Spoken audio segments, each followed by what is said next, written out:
ambayo mara nyingi inakuwa ni sehemu ya mjadala ambapo tunakuwa na wageni hapa studio wakitupitisha katika mada ambayo unakuta tumeipanga, na kwa sasa hivi tunazungumzia ugonjwa wa Mpox, na hapa studio tutakwenda kuzungumzia tahadhari za wewe kuchukua dhidi ya maambukizi ya ugonjwa huo, kama ambavyo Wizara ya Afya ilivyotoa taarifa juzi tarehe 10 kuhusiana na baadhi ya watu au watu waliobainika kuonekana kuwa na ugonjwa huo. Kwa hiyo ni juhudi ambazo zinatakiwa kuchukuliwa na kila mmoja wetu, na tukaona ni muhimu kuwaita wataalam sasa kutoka sekta ya afya ili waweze kutupitisha na sisi tuweze kuchukua hatua.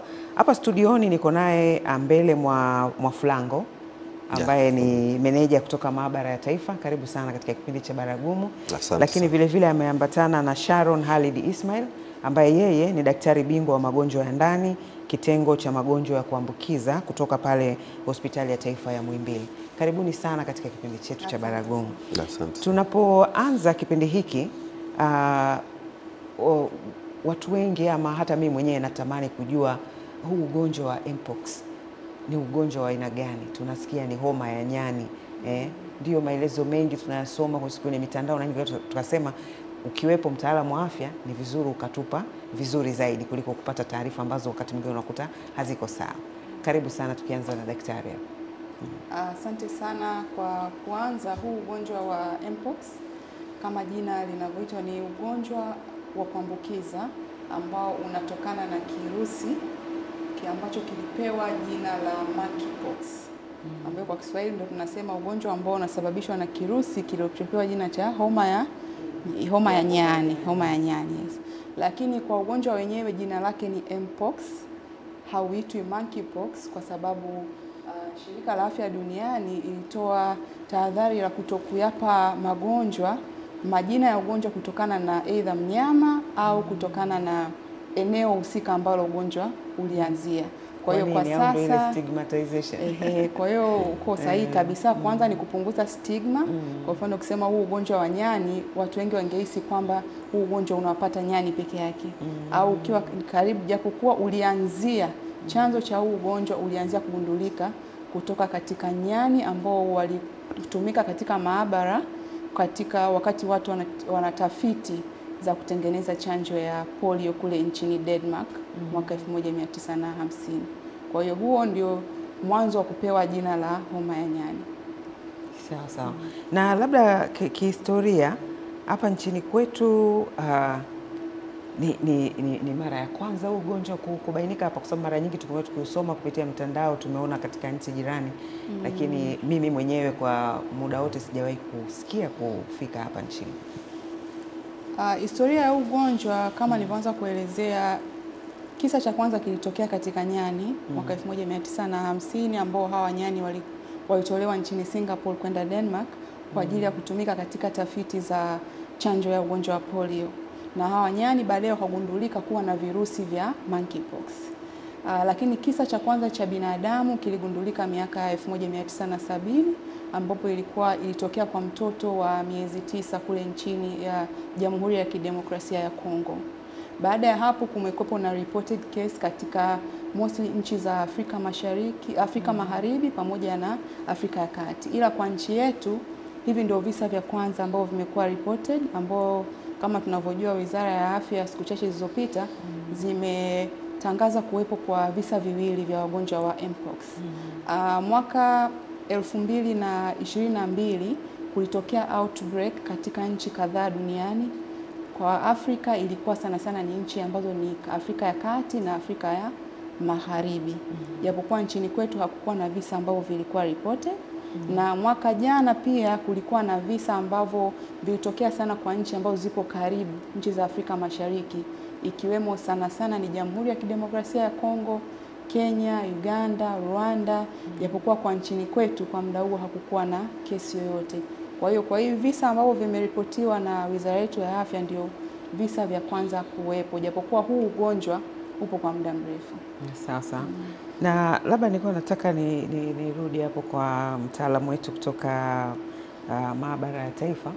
Labda ungetuelezea sasa kwa namna ambavyo tatizo hili limeingia au limebainika kuwepo, namna gani sasa nyie kama wataalamu wa maabara mnaweza kulibaini na kwa haraka zaidi?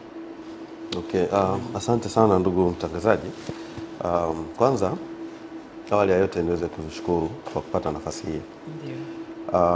Maabara ya Taifa imekuwa kwenye uangalizi wa magonjwa yote ya milipuko au magonjwa hatarishi katika nchi hii.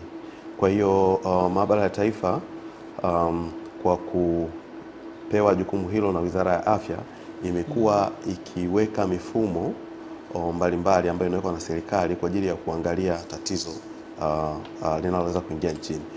Kama alivyosema daktari hapa, baada ya kubainika kwamba kuna mlipuko imetokea kuanzia mwaka 2022, Maabara ya Taifa ilianza kuweka misingi ya kuweza kutambua mapema ili kama kukiwa na kesi. Kumbuka kwamba magonjwa mara nyingi sana yanakuwa ni magonjwa yanaanzia sehemu fulani lakini yanaenda sehemu nyingine, na tunasema magonjwa hayana mipaka. Sisi watu tuna mipaka, lakini magonjwa hayana mipaka. Kwa hiyo iliwekwa mikakati maalum ya kuhakikisha sehemu zote za mipakani na sehemu zote za kuingia ndani ya nchi, ikiwepo viwanja vya ndege ambavyo vinahusiana na nchi za jirani, kuhakikisha kwamba tuna utaratibu mzuri wa kuweza kutambua mtu anapoingia ndani kama atakuwa ana dalili, na akiweza kutambulika sampuli iweze kuchukuliwa na tuweze kupata majibu mapema sana. Tuweza kuangalia kuna nchi ambazo zilikuwa na maambukizi makubwa sana, nchi kama Kongo, Burundi ndio ambazo nadhani zilikuwa zinaongoza sana kwa ukanda wetu huu, na Uganda kwa data za jirani hapa imekuwa na kesi nyingi sana.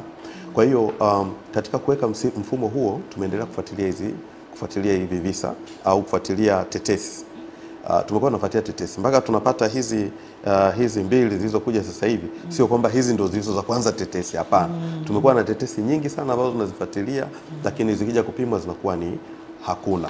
Kwa hiyo tulikuwa tunajiridhisha kabisa kwamba hakuna ugonjwa katika nchi yetu. Lakini hizi zilivyokuja nazo zilikuja kama tetesi zingine tunazozipata kwa kushirikiana na wenzetu na vitengo tofauti wenzetu wa surveillance, lakini na watu wa case management, yani wakatolea taarifa wakaiona kwamba hawa watu wanakidhi vigezo, yani wana dalili ambazo zinaweza zikawa ni ugonjwa wa monkeypox, wakatuletea sisi Maabara ya Taifa. Kwa katika kuzipima zile, then tukaja kuona kwamba hawa watu kweli wana virusi ambavyo vinasababisha ugonjwa wa mpox. Kwa hiyo ndo tukatoa taarifa kwa mamlaka husika, na mamlaka husika hazikuchelewa. Tumeweza kupima ni tarehe 9 tumetoa hiyo, na 10 imeweza kutolewa. Kwa hiyo ni magonjwa ambayo ni ya kijamii ambayo hayasubiri katika ili kuweza kuijulisha jamii nini kinachoendelea. Na unafikiri ipi ni namna bora kuweza kuendelea kudhibiti? Najua kunakuwa na utaratibu kama uliosema wa kupima katika maeneo ya mipaka na viwanja vya ndege, na kwa haraka kama hii ilivyotokea, namna gani sasa unajipanga kwa ajili ya kuangalia maeneo kama hayo, kuhakikisha kwamba wanaotoka lakini vile vile wanaoingia wanakuwa salama? Okay, asante mtangazaji, kwa sababu magonjwa haya anaweza kapita mtu mpakani akawa hana dalili. Ndiyo. Lakini dalili zikaanza kuonekana baadaye. Kwa hiyo ni wito tu kwamba watu popote pale walipo katika nchi wanapoanza kuona wana dalili, wanapoanza kuona zile dalili ambazo tumezielezea, tutaelezea tena, waende kwenye kituo cha afya. Kwa hiyo ni kitu cha sasa hivi, hata sisi wanafanya, hatuangalii tu moja kwa moja mipakani peke yake kwamba kule ndo tumeweka, hapana, lakini hata waliopo kwenye vituo vya afya wameelekezwa, wanajua namna ya kuweza kuangalia kwamba wakiona hizi dalili na wanajua kwamba hii dalili, hebu tuipeleke tuchukue sampuli tuende tujiridhishe, kwa sababu na wenye dalili zinafanana. Magonjwa haya yanafanana na magonjwa mengine ambayo yanaweza kuwa na dalili zinazofanana. Kwa hiyo kujiridhisha, wito ni kwamba wananchi au mtu yeyote anapoona ana dalili zile aende kituo cha afya moja kwa moja, asiende kukimbia tu kwenda kutafuta dawa mwenyewe bila kupima. Aende vituo vya afya ili tuweze kupata sampuli mapema, apate majibu mapema, apatiwe huduma kwa wakati. Sawa. Dokta, hapa ulizungumzia kwamba hiki ni kirusi cha monkeypox cha kutoka kwa nyani. Labda uhusiano hapo ukoje, kwamba mpaka unatoka kwa nyani umekuja kwa binadamu? Kwa hiyo kwa kesi za awali za mpox zilitokea kwa watu ambao wana mahusiano ya karibu na wanyamapori, hasa jamii ya nyani. tukiangalia sehemu nyingi ambazo ulitokea Afrika ya Kati na Afrika ya Magharibi ni sehemu ambazo zenye misitu, na watu wale muda mwingi wanakuwa na mahusiano ya karibu, ikiwemo kutumia wale wanyama kama chakula, kugusa ile mizoga ya wale wanyama, pamoja na wengine kuwa nao katika mazingira yao ya wanayoishi. Kwa hiyo ugonjwa ulianzia kutoka kwa wanyama aina ya nyani kuja kwa binadamu, ila kwa sasa maambukizi yanatokea kutoka kwa binadamu mwenye ugonjwa kwenda kusambaza kwa binadamu wengine ambao hawana ugonjwa. Na hii inaweza kutokea kwa njia kuu mbili. Moja ni kugusana, aidha kugusa vile vipele ambavyo mtu anavyo, na vile vipele huwa vinatoa, tunasema maji yanayotoka kwenye mwili, aidha kwenye vipele, kwenye mkojo. Pia imetokea kesi chache ambazo zinaweza kusambaa kupitia njia ya hewa, kwa sababu kirusi pia kinaweza kuathiri sehemu ya mapafu. Kwa hiyo kwa njia ya hewa, especially ukiwa karibu na mgonjwa ambaye unamhudumia mwenye dalili za huu ugonjwa. Pia inaweza kuambukiza kupitia kushika zile mavazi ya mgonjwa ambaye alikuwa na ugonjwa wa mpox, au kushika yale matandiko ambayo mgonjwa anayatumia, mfano mashuka, magodoro. Kwa hiyo njia ya kusambaza ni through contact, kugusana. Japo kuna kesi chache ziliripotiwa kule DRC pia kwa vertical transmission kutoka kwa mama mjamzito kwenda kwa mtoto ambaye aliyotumboni, lakini hizo ni kesi kwa uchache. Sawa sawa. Na labda katika kuathirika huku, labda kuna kundi ambalo linaathirika zaidi, au ni ile tu ikishatokea hii migusano na nini kupitia labda majimaji ya mgonjwa yoyote tu anaweza kuathirika? Kupitia migusano mtu yeyote anaweza kuwa at risk kama yuko in contact na yule mtu mwenye ugonjwa, ila kuna makundi ambayo tunasema makundi ambayo yapo katika risk ya juu zaidi ya kupata severe form ya ugonjwa, ikiwemo watoto wadogo, hasa watoto ambao wenye umri chini ya miaka 5, ambao hawa tunasema kinga yao ya mwili bado haijakuwa madhubuti kudhibiti ule ugonjwa. Kuna wazee pia ambao wako zaidi ya miaka 65, kama daktari mwenzangu alivyosema, pia watu ambao wanasafiri kutoka au kuingia kwenye nchi ambazo huu ugonjwa tayari milipuko ilishakuwa reported huko nyuma. Kwa mfano wasafiri wanaovuka mipakani kuelekea nchi kama DRC wapo pia at risk. Kuna wagonjwa ambao wana magonjwa yanayopunguza kinga ya mwili, kwa mfano wagonjwa wenye HIV ambayo haipo controlled vizuri, wagonjwa wenye kisukari, wagonjwa wenye saratani, pia wagonjwa ambao wana magonjwa ya ngozi ya muda mrefu. Hawa pia wanakuwa katika kundi hatarishi la kupata severe form ya huu ugonjwa. Ila kila mtu ambaye atakuwa in contact na huu ugonjwa yupo katika hatari ya kupata maambukizi. Sasa ambele hapo umetutahadharisha kwamba tukisikia tu dalili ambazo tunaweza tukazihisi kwamba ni mpox, tuwahi katika kituo cha afya ili kwenda kubainika kama ndio au sio. Lakini mtazamaji anaweza kama anajiuliza hizo dalili ni zipi? Asante sana mtangazaji. Kama nilivyosema, ugonjwa wa monkeypox una mpox, of course sio monkeypox, mpox. Una dalili ambazo zinafanana na dalili zingine. Kwa hiyo dalili za kwanza nyingi ambazo tunazipata, kwanza mtu kunakuwa na homa.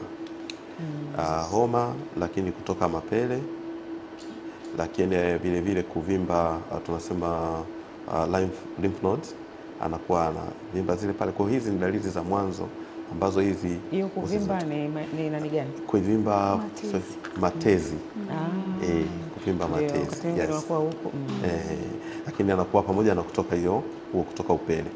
Sasa kutoka upele kama tulivyosema lazima aende kule, kwa sababu kuna vitu vingi vinaweza vikasababisha upele. Mwenyewe anaweza akasema tayari unaweza ukasema kuna tayari mtu ana mpox, lakini inatakiwa sasa aende kwa madaktari au aende kwa wataalamu ndio ataweza kudhibitisha. Hizo ni dalili za mwanzo ambazo ni za msingi kabisa ambazo mtu asikae nazo.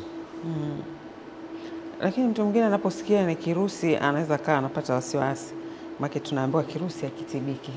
Kwanza sasa hata nikienda hospitali ndio kunifanya nini? Labda ungeeleza nini umuhimu sasa ili watu wanapoona tu dalili mapema, kwa sababu naamini unapowahi katika huduma ya afya mapema tatizo linadhibitiwa haraka kuliko unapoenda umechelewa. Labda daktari, upo umuhimu wa mtu anapogundua hizi dalili kuwahi katika kituo cha afya. Umuhimu wa kwanza, akienda pale kwanza anakuwa amekata ile tunasema chain of transmission. Anakuwa amekata ule mnyororo wa kusambaza ule ugonjwa katika jamii ambayo inamzunguka.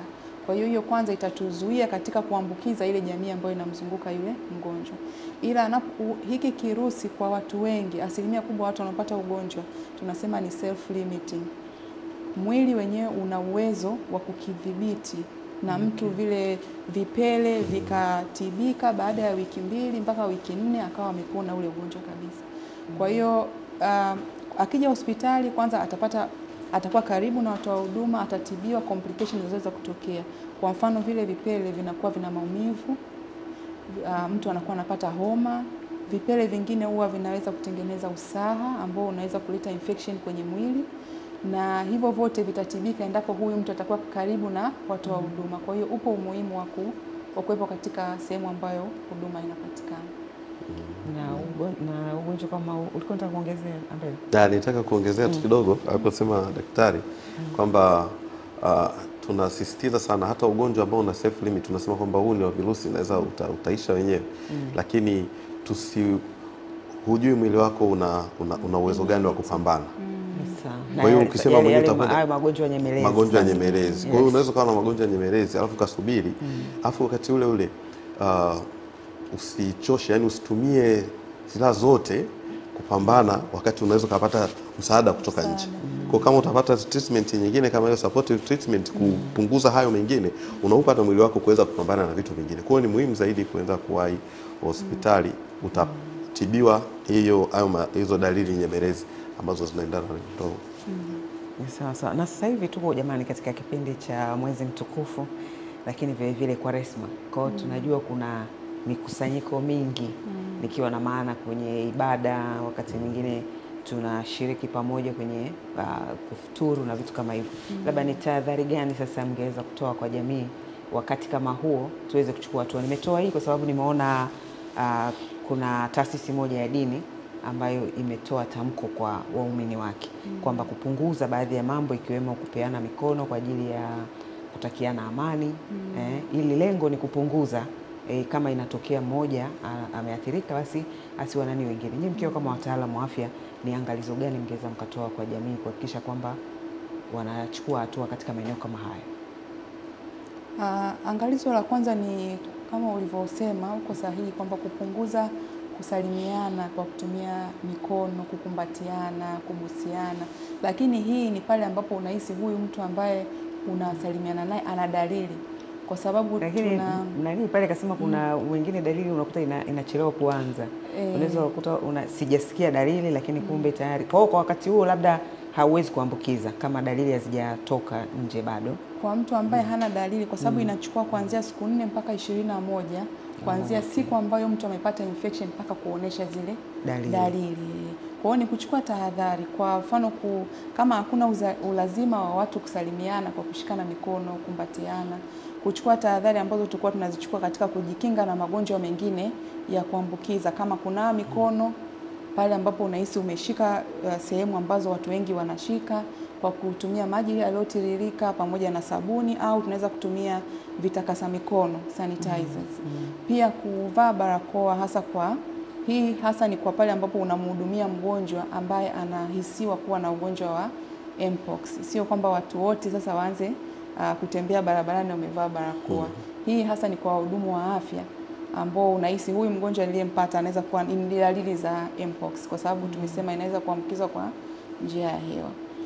Njia nyingine ni kupunguza contact na wanyama, kugusa mizoga, especially kwa watu wale ambao ni wawindaji.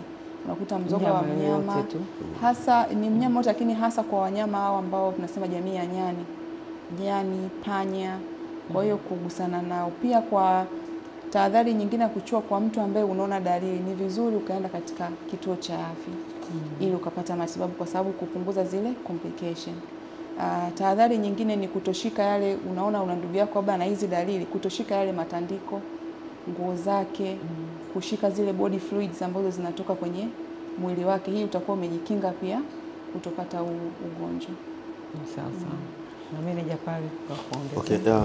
Nitaka niongezee hizo nasema kujikinga.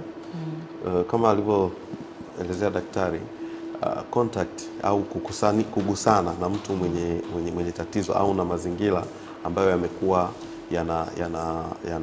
yako contaminated, tuseme yamechafuliwa na virusi, hiyo ni sehemu kubwa sana. Kwa hiyo hii inahusiana vile vile hata mambo yote ya ngono. Unajua mara nyingi sana hili swala watu walisemi sana, lakini ngono ni chance kubwa sana, kwa sababu ile kama ni kugusana, basi kule ni kwa namna ya hali ya juu. Kwa hiyo vitu vyote hivyo watu waweze kuepuka kufanya ngono zembe. Sawa. Nilikuwa nasoma mahali hapa nikaona kwa mujibu wa shirika la WHO na daktari hapa pia ameligusia kwamba hiyo mpox inasababishwa na hivyo virusi, lakini unasambaa pia kwa njia ya hewa, na wewe umeugusia. Kana na wasiwasi. Je, tunapokuwa kwenye mikusanyiko mnatushauri tutumie barakoa? Mkusanyiko kutumia barakoa ni kama kuna hisiwa kuna mtu mwenye mpox katika eneo lile. Kwa mfano hizi dalili zinavyoanza, kama mtu hana dalili yoyote, kuna chance ndogo sana ya yeye transmit kwa mtu mwingine kama hana dalili yoyote. Na kama mwenzangu alivyosema kwamba hii mpox inafanana na magonjwa mengine ya ngozi. Mtu anaweza kawa na ugonjwa wa ngozi lakini kumbe ikawa ni tetekuwanga, ikawa ni dalili ya magonjwa mengine ya syphilis. Kwa hiyo kwa kusema kwamba watu wote wawe wanavaa barakoa, hiyo kwa sasa sidhani kama itakuwa ni message sahihi. Labda mpaka pale sasa tunapokuwa na mtu ambaye labda unamhudumia tayari ana. Sasa nilikuwa nawaza hapo, manager, ulizungumzia kwamba ugonjwa huu hasa kwa watu ambao tayari wana magonjwa mengine, lakini pia ulitaja watoto. Nikasema tunajua namna watoto maisha yao yalivyo. Namna gani unaweza ukambaini mtoto kwa haraka kwamba huenda hii ni tatizo la mpox? Mtoto kwanza nisema kuna zile dalili zinazoonekana moja kwa moja ambapo anatoa vile, lakini kuna kitu kimoja kwenye haya sasa, ndio maana nasema ukienda kwenye kituo cha afya au ukienda kwa wataalamu, kuna kitu cha ziada ambacho kinaweza kuangaliwa, kwa sababu haya ni magonjwa ya kuambukiza ambayo lazima itoke aidha kwa mtu au kwa mnyama au kwenye mazingira.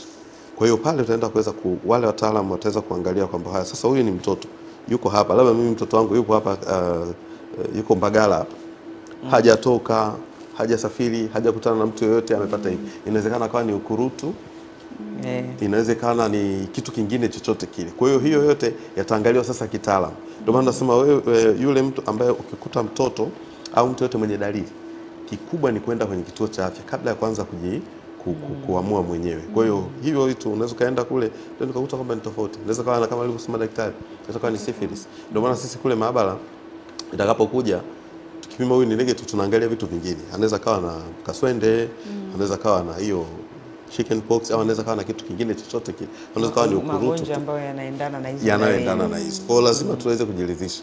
Kwa sababu tukikuta kwamba tuweze kusema mtu amekuja na mapele, ana matatizo haya nini na nini, afu tukasema okay, hana mpox, nenda huko. Lazima tuwaambie kwamba hana mpox, lakini huyu mtu kuna kitu hiki ambacho tumekiona katika ile tatizo. Ndio maana kuna umuhimu wa kwenda kwenye kituo cha afya na umuhimu wa kuweza kupima. Sawa. Na nilikuwa naangalia hapa tahadhari nyingi tumezungumza kwa jamii, lakini nikawa naona kama wahudumu wa afya nao wanakuwa kwenye hatari zaidi, kwa sababu wao ni lazima watuhudumie sisi tunapofika pale na changamoto kama hizo. Labda kwa upande wenu ni tahadhari gani kubwa ambazo pia mnachukua kuhakikisha kwamba mnabaki salama, kwa sababu nyinyi ndio jeshi lenyewe, ili muweze kuhudumia wengine? Tahadhari zipo zinazochukuliwa katika vituo vyote. Kuna miongozo ambayo imetolewa na Wizara ya Afya ya jinsi wahudumu wa afya wanatakiwa kujikinga, kwa sababu wao pia wameonekana ni katika risk group wanaopata. Kwa hiyo mhudumu wa afya pale ambapo unakutana kuna mgonjwa ambaye labda yupo kwenye foleni ya kuhudumiwa na wagonjwa wengine na unahisi ana dalili za mpox, inatakiwa wewe mwenyewe kwanza uanze kujikinga. Kama hivyo tunasema uvae barakoa, uweke distance fulani ya wakati unahojiana naye na yule mgonjwa, na ikiwezekana pia unaweza kumtoa katika ile queue ya wagonjwa wengine, ukamhudumia kwanza yule mgonjwa tofauti, ili asichanganyike na ule mkusanyiko wa wagonjwa wengine ambao wanasubiria kupata huduma. Lakini pia tahadhari nyingine ni kwa wale watu wa maabara ambao wao ndio huwa tunawatumia katika kuchukua zile sampuli. Kama tunavyosema, huu ugonjwa unatokana na zile body fluids, vidonda. Kwa hiyo yule mtu wa maabara pia anatakiwa kwanza ajikinge yeye kabla ya kuanza sasa kuna zile precautions za kuchukua wakati tunachukua sampuli. Uhandle vipi ile sampuli isafirishwe vipi mpaka kufika maabara, na ile sampuli inatakiwa iwe labeled kuonesha kwamba hiki kitu tunahisi ni kitu ambacho kinaweza kuwa highly infectious kwa watu wa maabara. Kwa hiyo zipo tahadhari ambazo nafikiria kwamba kwa wahudumu wengi wa afya wanayo hiyo elimu jinsi ya kujikinga. Umegusa hapo watu wa maabara, nikatamani na manager naye aongezee. Sawa, nashukuru mtangazaji. Kama alivyosema, kwanza kabisa wataalamu wanaenda kuchukua sampuli lazima awe amefundishwa. Kwa moja wapo ya maeneo ambayo wanafundishwa ni pamoja na kuchukua tahadhari anapomhudumia mgonjwa au anapoenda kuchukua sampuli za huyu mgonjwa, lakini vile vile kuchukua tahadhari za kusafirisha katika utaratibu ambao unafaa, ambao tunauitaga triple packaging. Yani tunazipack, zinawekwa katika layer 3 tofauti katika kusafirisha. Kwa hivyo vitu vyote hawa wataalamu wa maabara anafundishwa kwamba lazima achukue sampuli kwa namna hiyo. Lakini kingine daktari hapa amekisema ambacho kwa kweli ni cha muhimu. Sisi wahudumu wa afya ndio ambao mara nyingi sana tunakuwa kwenye, kama alivyosema, tuko kwenye hatari zaidi ya hili pale.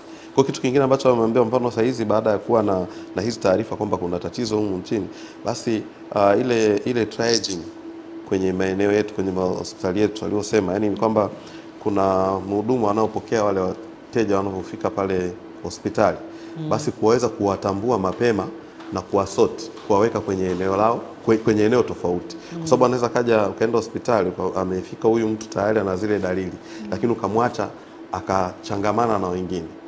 Na watu hawana elimu ya tahadhari. Kwa hiyo inawezekana ikawa tena source ya kufanya transmission au ya kuambukiza. Kwa hiyo haya mambo yote wahudumu wa afya wanakuwa wanafahamu. Ni tahadhari mojawapo ambazo zinachukua kujizuia, kujilinda wenyewe, lakini kuwalinda hata mgonjwa na mgonjwa mwingine. Asije mgonjwa amekuja na malaria akatoka na mpox. Kwa hiyo hilo ni sehemu mojawapo, ni tahadhari ambazo zinachukuliwa. Sawa. Nikawa nafikiria pia endapo mtu anabainika ndani ya familia ama ndani ya jumuiya fulani, kwa mfano labda hapa ofisini tuko watu wengi tu, anabainika mmoja au wawili kuwa na tatizo. Je, ni muhimu hawa wengine hata kama hawana dalili wapime, au mnashauri nini kama wataalamu wa afya? Okay, asante. Akibainika mtu mmoja katika jumuiya au katika familia, yule anaendelea na matibabu na kidogo tunaambiwa ajitenge kidogo na wenzie ili asikutane na asiweze kuambukiza. Lakini hawa wengine ambao tunawaita contact, yani ambao walikuwa karibu naye waweza kwa kufanya kazi au namna gani, wanakuwa chini ya uangalizi. Kwa hiyo kuna wanaorodheshwa, tunasema contact listing, wanaorodheshwa na wanakuwa wanafuatiliwa kila siku, ambapo wanaelezwa watakapoona dalili yoyote ile, hizo wameanza kusikia kichwa kinauma au anasikia nini, lazima watoe taarifa. Kwa hiyo kunakuwa na ufuatiliaji wa karibu wa wale watu wanaomzunguka yule mtu ambaye alikuwa na lile tatizo, na anafuatiliwa kwa muda wa siku 21. Mpaka baada ya siku 21 kama hawajaonyesha dalili, then hao watu wanakuwa wako salama. Lakini endapo wataonyesha dalili hapa katikati, ndio atakapochukuliwa sampuli. Kwa sababu huwezi kuchukua sampuli mtu akiwa hana dalili zile, kwa sababu inaweza ikakumislead. Unamchukua mtu hana dalili, ukapima ukasema iko negative, akaenda kabla ya siku 21 ikalipuka kaendelea. Na labda wakati mwingine kama daktari hapa alizungumzia kuhusiana na immunity ya mtu, nguvu ya mtu ya kinga yake. Unaweza kukuta umekaa na mtu kama huyo na mwili wako kaweza kufight usiweze kupata kabisa. Ndio. Inawezekana ukawa umekuwa in contact na huyo mtu, lakini ndani ya siku 21 wewe usipate dalili zozote. Au ukapata tu dalili, tunasema dalili za awali ambazo zinaweza kufanana na dalili za magonjwa mengine. Kwa mfano kichwa kinauma, unapata homa, lakini isiwe ile severe form kama ambayo alipata yule mtu wa mwanzo. Sawa. Nilikuwa natamani mbele hapo ungezungumzia, naona dunia ipo katika changamoto kubwa sana ya magonjwa ya mlipuko ambayo kama haya ya virusi na mengineyo. labda maabara yetu imejipangaje kuhakikisha kwamba inakabiliana na magonjwa kama ambavyo umeona uharaka wake? Nyewe wenyewe mmepima tarehe 9 tu na kuipa serikali taarifa na tarehe 10 jamii imepewa taarifa ili kujiadhari, kwa kuihakikishia jamii yetu ili iweze kujiamini zaidi. Okay, asante sana mtangazaji. Kwanza tunashukuru uwekezaji mkubwa ambao serikali imefanya, na uwekezaji huo umefanywa nadhani ulikuwa ni kimkakati kabisa kuhakikisha kwamba tunakuwa salama, kwa sababu kama nilivyosema magonjwa hayana mipaka, na sasa hivi mwingiliano ni mkubwa sana. Yaani ugonjwa unaweza kusikia leo uko China au uko India, kesho ukuta uko hapa. Kwa katika kwa kuchukulia hilo, kuna uwekezaji mkubwa ambao umefanyika kwenye maabara ya taifa, ikiwemo kuwa na wataalamu wabobezi ambao hawa wataalamu wabobezi pamoja na kuwa bado tumeendelea kuwapatia mafunzo mbalimbali wakiwa kazini, ambao wanapata mafunzo ndani na nje ya nchi. Lakini vifaa vya hali ya juu ambavyo tumekuwa navyo, ambavyo tunakwenda kwenye ngazi au kwenye level ile ya zile mashine tulizonazo pale, vifaa tulivyonavyo ndio utakavyovukuta hata kwenye nchi ambazo zimepiga hatua kimaendeleo.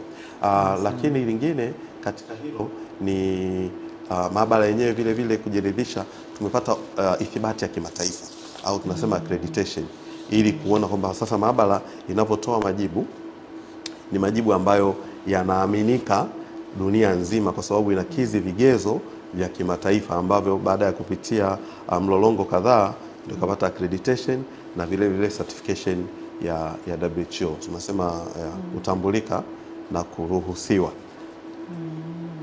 Sasa basi tunashukuru kusikia hayo, lakini nataka tu ni waarifu watazamaji wetu kwa baada ya taarifa hii ya kubainika kwa wagonjwa hapa nchini kuwepo kwa ugonjwa huu wa Mpox, lakini vile vile jana tarehe 11 taarifa ilitolewa ya mwongozo namba 16 wa tarehe 11 Machi kwa wasafiri kufuatia mlipuko huo.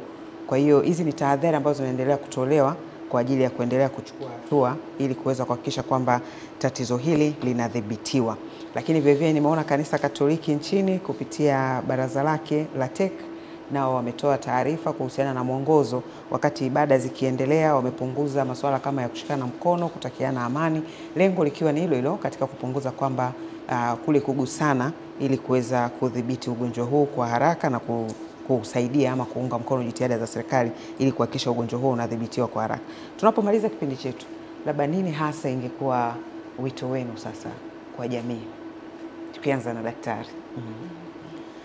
Wito kwa jamii, kwanza kila mtu achukue tahadhari katika maeneo, kuanzia kwenye familia, maeneo ya kazini na maeneo yanayomzunguka, kwamba unapohisi kuna mgonjwa yoyote au mtu ana dalili zozote, sehemu ya kwanza ya kukimbilia ni kwenye kituo cha afya. Hiko ndiko ambacho utapata majibu sahihi ya kujua kwamba huu ni ugonjwa wa Mpox au unaweza kujificha ndani unakufa na kihoro, kumbe hata sio Mpox. Wala sio Mpox. Kupunguza wasiwasi na taharuki katika jamii. Kwamba huu ni ugonjwa ambao ulikuwepo, ni ugonjwa ambao mtu anaweza kutibiwa na kapona. Kwa hiyo hivyo vote tutavipata pale ambapo utawahi katika kituo cha kutolea huduma za afya. Nikitamani pia kama uzungumzie na kwenye watoto na wale ambao tuna magonjwa yale yasiyoambukiza. Magonjwa kwa watoto wadogo, watoto wao wanaweza wasijue kwamba hiki ni kitu gani, lakini ni mzazi au kule mashuleni ndiko ambako watatambua kwamba huyu mtoto mbona anakuja na vipele au mtoto anakuja na dalili za homa. Kwa kila mtu kama anavyosema achukue tahadhari katika eneo lake. Na kwa wale ambao tuna magonjwa ambayo sio ya kuambukiza lakini hatujaweza kuyakontrol vizuri. Kwa mfano kisukari ambacho mtu hutumii dawa sawa sawa, mtu ana ugonjwa wa HIV. Kwa hiyo kumbe ukiwa umecontrol vizuri si shida. Si shida. Kisukari ambacho kinakunywa dawa vizuri, wewe una uwezo wa kujikinga kama yule mtu ambaye hana ugonjwa huo, lakini shida inakuja pale ambapo una ugonjwa wa muda mrefu kama hivi tunasema magonjwa yasiyoambukiza, saratani, kisukari, HIV, na pia hutumii dawa za kutibu ule ugonjwa. Ina maana unazidi kupunguza ile kinga yako ya mwili kufight kwenye magonjwa mengine nyemelezi. Sasa na manager pale. Okay, asante. Mimi wito wangu ni kwamba ugonjwa huu upo toka muda mrefu, lakini wiki iliyopita nadhani imetolewa situation report ya 48 na WHO ambapo tarehe 24 walifanya assessment ya kuangalia mpox duniani na wakasema kwamba, na ikatolewa kwamba ni moderate. Kwa hiyo bado sio moderate, na maana kuna high, moderate na low. Wakasema ni moderate. Kwa hiyo bado ni tatizo kubwa tulilonalo, na kutokana na assessment tarehe 25. Kwa hiyo lipo kidunia kwa sasa. Lipo kidunia. Sisi ndio imekuja hapa na tunashukuru Mungu kwamba mpaka sasa hivi wenzetu huko wameshapata shida kwa muda mrefu. Then tarehe 25 mkurugenzi mkuu wa shirika la afya duniani WHO bado akaisisitiza kwamba bado ni tatizo la kidunia ambalo linahitaji uangalizi wa karibu. Wanasema public health emergency of international concern. Kwa hiyo tutegemea kama ingekuwa ni shida imekwisha au saizi ni sawa, basi angeweza kuondoa ile, lakini alitamka tena tarehe 25 mwezi wa pili. Kwa ni wiki mbili tu zilizopita. Kwa hiyo bado tuchukue tahadhari, na tunasema tahadhari kwa sababu virusi wenyewe hawa wako wa aina kama mbili, alafu na viaina vingine vidogo vidogo. Kwa hiyo sasa lazima tuchukue tahadhari kwa kila kitu ambacho kinaweza chukue, na tusilichukulie kirahisi kama hivyo tunasema kwamba ni self limiting. Lakini ukiwahi, hata ukiangalia vifo duniani, vifo ni vichache sana ukiweza ukiwahi. Sawa. Nafikiri watazamaji wetu watakuwa wamesikia hilo, lakini nilikuwa pia natamani kuwasomea kipengele kimoja tu katika mwongozo huu namba 16 wa tarehe 11 Machi kwa wasafiri kufuatia mlipuko wa ugonjwa wa mpox, kwamba wasafiri na wafanyakazi wote katika maeneo ya mipakani wanapaswa kuzingatia hatua za kuzuia na kudhibiti maambukizi kama vile unawaji mikono, kuacha angalau umbali wa mita 1 baina ya mtu na mtu mwingine, na kutoa taarifa kuhusu mtu yeyote mwenye dalili za ugonjwa kwa kupiga simu namba 199 ambayo namba hiyo 199 ni bure. Utoe taarifa ofisi ya afya mipakani au kituo cha afya kilicho karibu. Na kwa maeneo yote ya mipaka, kwenye viwanja vya ndege, mipaka ya nchi kavu na bandari, wasafiri wote watafanyiwa uchunguzi wa awali wa afya, ikiwemo kupimwa joto la mwili, na watakaobainika kuwa na homa au vipele watafanyiwa uchunguzi wa kina wa kiafya. Basi ni muhimu watazamaji tukatoa ushirikiano katika kuhakikisha haya yanafanikiwa, ni kwa mustakabali wetu wote. Basi nawashukuru sana kwa kufika katika kipindi chetu cha Baragumu. Mtazamaji, hapa studio nilikuwa na Ambele Mwafulango ambaye ni meneja maabara ya taifa, lakini vile Sharon Halid Ismail ambaye ni daktari bingwa wa magonjwa ya ndani, kitengo cha magonjwa ya kuambukiza kutoka Hospitali ya Taifa ya Muhimbili. Tunawashukuru sana kwa muda wenu kuja kutoa elimu kwa jamii yetu. Asante. Basi watazamaji, baada ya muda mfupi tutarejea tena katika meza ya wahariri. Endelea kuwa nasi.